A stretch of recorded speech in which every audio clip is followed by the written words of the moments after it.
الحمد للہ رب العالمین والصلاة والسلام علی رسولہ الکریم اما بعد فاعوذ باللہ من الشیطان الرجیم بسم اللہ الرحمن الرحیم وما هو علی الغیب بضنین صدق اللہ العظیم۔ عزیزان گرامی قدر، آیت کریمہ جو تلاوت کرنے کی سعادت حاصل ہوئی ہے، اس کا ترجمہ یوں ہے: اور میرے حبیب مصطفیٰ کریم صلی اللہ علیہ وآلہ وسلم تو تمہیں غیب کی خبریں بتانے میں ذرا بھی بخل سے کام نہیں لیتے۔ اللہ کا قول سچا ہے جو بڑی ہی عظمت والا ہے۔ عزیزان گرامی قدر، کچھ امور چند ڈسکس ہو رہے تھے کہ آپ صلی اللہ علیہ وآلہ وسلم نے وہ واقعہ ہونے سے پہلے ہی اس کو خبر دی اور تا قیامت تک ہونے والے واقعات کی ہمیں خبریں دی، یہاں تک کہ امت مسلمہ کے درمیان جو اختلافات اور انتشار رونما ہونا تھا اور ہو رہا ہے اور ہوئے گا، اس کو بھی تفصیل سے بتا دیا، جیسا کہ ایک حدیث پاک میں فرمایا: ان امتہ ستفترق علی ثلاث وسبعین فرقۃ وإن الناجیۃ منها واحدۃ وإن الناجی من کان علی ما انا علیہ واصحابی۔ تو حدیث پاک کا ترجمہ کیا ہے کہ میری امت 73 فرقوں میں بٹ جائے گی اور 72 فرقے جہنم کا ایندھن بنیں گے، صرف ایک فرقہ کو نجات ہوگی۔ اور یہ بھی بتا دیا کہ وہ نجات پانے والا فرقہ کون ہوگا، تاکہ کوئی کسی غلط فہمی میں مبتلا نہ ہو۔ فرمایا وہ فرقہ نجات پائے گا جو اس راستہ پر گامزن ہے جو میرا راستہ ہے اور میرے صحابہ رضوان اللہ تعالیٰ اجمعین کا راستہ ہے۔ تھوڑا سا اس کو سمجھتے ہیں کہ امت مصطفیٰ، ایک حدیث میں آتا ہے کہ بنی اسرائیل کے 72 فرقے تھے اور میری امت کے 73 فرقے ہوں گے۔ تو یہاں ان امتہ فرمایا، اس آیت میں بھی یہی فرمایا کہ میری امت کے بے شک 73 فرقے ہوں گے۔ اب امت کہا ہے تو امتی ہونے کے لیے یہ لازم ہے کہ انسان مسلمان ہو، یعنی یہ 73 فرقے ہوں گے تو مسلمان ہی، لیکن مختلف گروہوں میں بٹ جائیں گے۔ ہر گروہ اپنی اپنی بولی بولے گا، روٹی توڑ دین فروش ان کو فرقوں میں بانٹ دیں گے، رہیں گے مسلمان ہی، لیکن ایک دوسرے کے خلاف لڑیں گے اور دعویٰ کریں گے کہ ہم ہی جنتی ہیں، باقی سارے جہنمی ہیں، جیسا کہ آپ دیکھ ہی رہے ہیں۔ کیونکہ یہاں ایک لفظ جو ہے نا، ان امتہ، میری امت سے، میری امت کے 73 فرقے ہوں گے جو ہوں گے مسلمان۔ اب ان 73 میں سے ایک گروہ یا ایک فرقہ اللہ تعالیٰ کریم چنے گا، وَتَأْتُونَ أَفْوَاجًا، تو تم گروہ در گروہ اس کے پاس، اللہ کے پاس چلے آؤ گے۔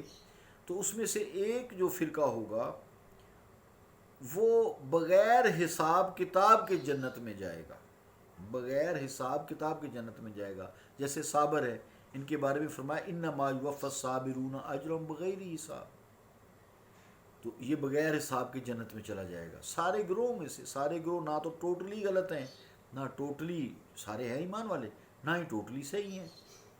تو اس طرح انبیاء ہیں، تو سوال ہی نہیں پیدا ہوتا، ان کا تو فرقہ یہ تھا لا الہ الا اللہ۔ تو اس کے بعد جو ہے صدیقین ہیں، شہداء ہیں، صالحین ہیں۔ قرآن مجید میں ہے نا کہ ہم جو نماز میں دعا کرتے ہیں کہ اہدنا الصراط المستقیم صراط الذین انعمت علیہم، کہ یا اللہ ہمیں سیدھے راستے پر چلا، ان لوگوں کا راستہ جن پر تو نے انعام کیا۔ تو وہ انعام یافتہ کون سے لوگ ہیں؟ وہ ہیں وَمَن یُطِعِ اللَّهَ وَرَسُولَهُ، جس نے اللہ تعالیٰ کے رسول کی اطاعت کی، فَأُولَٰئِکَ مَعَ الَّذِینَ أَنْعَمَ اللَّهُ عَلَیْہِم، بس یہ وہی لوگ ہوں گے، ان لوگوں کے ساتھ ہوں گے انعم اللہ علیہم، جن پر اللہ نے انعام کیا ہے۔ کون سے؟ من النبیین والصدیقین والشہداء والصالحین، انبیاء، صدیقین، شہداء، صالحین، اولیاء کرام، اس میں سارے پھر صالحین میں سے صابر بھی آگے، سارے آگے، متقی آگے. تو بہت سارے لوگ ہوں گے، ان کا ایک گروہ بنا دیا جائے گا جو بغیر حساب کتاب کی جنت میں جائے گا. ہم ایسے لوگوں کے لیے دعا مانگتے ہیں، نماز میں دعا مانگتے ہیں. سورہ فاتحہ ہے یہ، اہدنا الصراط المستقیم صراط الذین انعمت علیہم. تو پھر فرمایا وحسن اولئک رفیقا، یہ چار گروہ تمہارے کتنے اچھے ساتھی ہیں، یعنی وحسن اولئک رفیقا، اور یہ تمہارے کتنے اچھے ساتھی ہیں. تو اس طرح یہ جو ایک گروہ ہوگا، فرقہ ہوگا 73 میں سے، بغیر حساب کتاب کے جنت میں چلا جائے گا. باقی جو آپ صلی اللہ علیہ وآلہ وسلم نے فرمایا ہے کہ باقی جہنم میں جائیں گے، وہ جہنم مستقل نہیں ہوگی. جتنا جتنا گناہ کیا ہے، جتنی جتنی دین فروشی کی ہے، اور جو ان کے پیچھے لگے ہیں، پھر وہ وقتی طور پہ جہنم میں جائیں گے. پھر جتنا گناہ ہے اس کی سزا بھگت کے اللہ تعالیٰ جنت میں انہیں بھیج دے گا. قرآن مجید اس حدیث میں بھی نہیں ہے، باقی حدیث میں بھی نہیں ہے ایسی حدیث میں. تو قرآن مجید کی ایک حدیث میں آخر میں فرمایا پھر یہ ساری بات بتا کے 73 فرقوں والی، کہ ما باقی فی النار الا واحدہ، کہ آگ میں کوئی نہیں رہے گا، ما باقی فی النار الا حبسہ القرآن، سوائے اس کے جسے قرآن روکے ہوئے، یعنی قول اللہ تعالی خالدین فیہا، جس کے بارے میں جہنم کے عذاب کی وعید سنا کر آخر میں فرمایا خالدین فیہا، ہمیشہ اس میں رہیں گے. تو اس طرح پھر آخر کار جنت میں سارے چلے جائیں گے سوائے کافروں کے، جو فوت ہوئے ہیں کفر پر، وہ جہنم میں ہمیشہ کے لیے رہ جائیں گے. تو باقی سارے کلمہ گو مسلمان چلے جائیں گے. اور حدیثوں میں آتا ہے اگر کوئی شخص صرف اتنے اسی عقیدے پہ فوت ہو، اتنے علم پر فوت ہو کہ جب اس کی روح جسم سے پرواز کرنے لگے تو اس کے سینے میں صرف اتنا ہی علم ہو، لا الہ الا اللہ، تو وہ جنتی ہے.